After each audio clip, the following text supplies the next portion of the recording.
Trump is back in Washington this morning after joining the journalists that he loves to hate for the annual Gridiron Club dinner last night. Yeah, among the jabs that he made at his family, at his administration, the president's remarks did touch on some of the major foreign policy obstacles that he's facing. CNN's Dan Merica is live in Washington. So, Dan, what resonated with you? What stuck in your mind most? It seemed like a fun event. It's a different kind of setting for President Trump. The Gridiron Dinner, a white tie, invite-only event here in Washington, D.C. that brings journalists and politicians together for some bipartisan ribbing. And President Trump showed last night that he was in on the joke. He made cracks about himself, cracks about his administration, recent headlines, even some of his top aides. He said Steve Bannon, his former White House chief strategist, leaked more than the Titanic. He joked about Jared Kushner, his son-in-law and senior advisor, joking that it took him longer to get through security, obviously an allusion to the fact that Jared just had his security clearance lowered in the last week. And he even made a joke about First Lady Melania Trump, his wife. He joked that the people inside and outside the administration were speculating over who would leave first, Stephen Miller, his speechwriter, or Melania. And obviously a reference to the fact that many in Washington have seen their relationship sour, or thought their relationship has soured over the last few months. Earlier in the day, though, President Trump made news of a different variety down at his Florida estate in Mar-a-Lago. He was speaking to Republican donors where he openly mused about how much he admired Chinese President Xi Jinping, especially the fact that he has basically gotten rid of term limits or lessened the restrictions around term limits for his office in China. Take a listen to what he said. Don't forget, China's great, and Xi is a great gentleman. He's now president for life.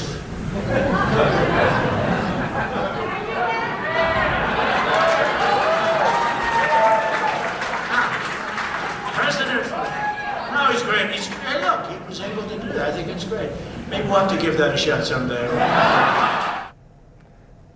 Clearly you heard the laughs in the room. That was also a bit of a jovial affair, but that comment has drawn critics, clearly because the having to do that would rip up the Constitution that President Trump swore to protect.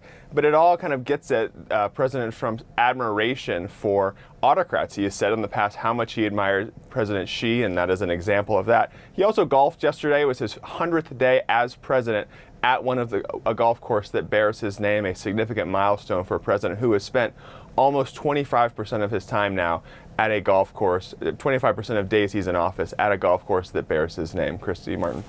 All righty. Dan Merica, we appreciate it. Thank you. Thanks. All right, joining us now to talk about all of this, CNN senior media correspondent Brian Stelter, CNN political commentator Aaron Lewis, and CNN international correspondent Will Ripley. A very nice, diverse panel here. Will, Brian, let me start off with you. Overall, was the president's message well received? I mean, it was a room full of journalists who the president usually doesn't get along with. So how did he do? Certainly, both at the fundraiser in the morning, at the Gridiron Club in the evening, the president was playing up to the crowd. He was performing in a way that we rarely actually see on camera. You know, the Gridiron Club used to be off the record, meaning we wouldn't even see the quotes. Nowadays, it's off camera, meaning we can't hear the president give his jokes. But there were some very funny lines at the Gridiron Club. He talked about needing to go to bed because he needed to get up early to watch the morning shows. He talked about Jared having trouble getting through security, referring to Jared Kushner. There were some funny lines. There were some well-received lines. And, I think that relates to the fundraiser earlier in the day. The president seemed to be trying to play to the crowd at this closed fundraiser. Kudos to CNN's Kevin Liptak for getting a tape so that we can hear what the president was saying, because that comment about China certainly it should drive morning headlines. It is a very interesting comment. I think to a lot of people, a really troubling comment. Even if the president's just making a joke, it's the kind of joke past presidents never would have made. I know his words are getting a Trump discount frequently, right? The president gets a Trump discount, meaning people don't take him seriously or literally. He talks a lot. Sometimes he's joking or trying to win laughs. But in this case, even at a discount, his comments about authoritarian impulses, even if completely a joke, it's the kind of thing that would set off an alarm bell if President Bush or President Obama had said it. Yeah, part of the problem here is that you really can't tell where the joke ends and the reality begins. Right. So, Errol, with that, was there anything that he said that stood out to you that could be problematic? Well, sure. Look, it's troubling not just from the point of view of whether or not the president is maybe thinking about indulging his own authoritarian impulses or possibilities. It's also very troubling from the point of view of the many human rights abuses that China has committed that requires someone, and it's supposed that someone has traditionally been the United States, to uphold democracy and human rights, that there are people languishing in Chinese prisons today. You want to hear the president always, even in private. Even if you wake him up in the middle of the night, you want to hear the American president speak out for the values that so many of us hold dear. The fact that this president in private wants to crack jokes with a bunch of rich people at a country club is very troubling. And it's disheartening for human rights crusaders. It's also, I think, sort of a boost and a shot in the arm to dictators and would-be dictators around the world. Exactly the wrong message to send. Yeah, there's no question Trump seems to have a fondness for strongmen politically. Will, you're in China, so your perspective there, when you hear the President of the United States praising Xi Jinping, what are your thoughts? Well, it's just really certainly disheartening for the many people here in China who are very uncomfortable with the decision that's expected to happen on Monday, the abolition of presidential term limits that were put in place back in 1982 to avoid China from regressing to the kind of strongman dictatorship of Mao Zedong. I mean, his Cultural Revolution killed so many people. Millions died. And there is fear that now Xi Jinping, as ruler for life with basically unchecked power, even though the Chinese government says, the military, party, and state are the three pillars. Now all of them don't have term limits. This will lead to stability. This will lead to, stability during uncertain times.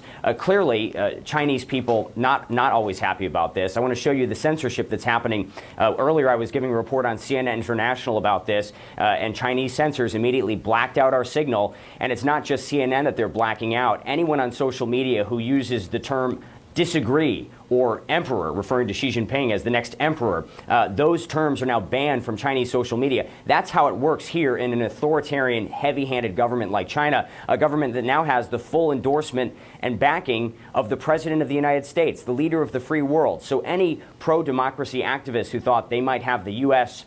by their side, clearly the messaging coming from President Trump indicates exactly the opposite. And that is why tomorrow, when I'm out at Tiananmen Square for the kickoff of the National People's Congress, you will not see any pro-democracy demonstrators on the streets, because the government brutally cracks down on anybody who demonstrates against this Communist Party and this government. And now apparently this government has the full support of President Trump. Okay, so Brian, I want to ask you too about North Korea, because the president had a couple of comments there as well.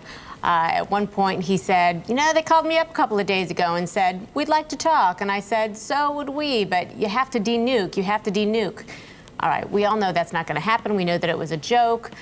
He went on to say, I won't rule out direct talks with Kim Jong-un. I just won't. As far as the risk of dealing with a madman is concerned, that's his problem, not mine. He's trying to be funny, but a lot of people look at this and think this isn't particularly a funny topic. Well, that certainly is a notable quote, the words denuke. I told him you have to denuke. If it is true there really was communication in the past couple of days, that is very newsworthy amid a dinner that's normally very jovial and playful with DC elites. So there's going to require follow-up. I think I saw our colleague Jake Tapper overnight saying he's trying to get more information about what exactly Trump meant by those words. Right now, it's a little bit of a mystery to the press corps in Washington.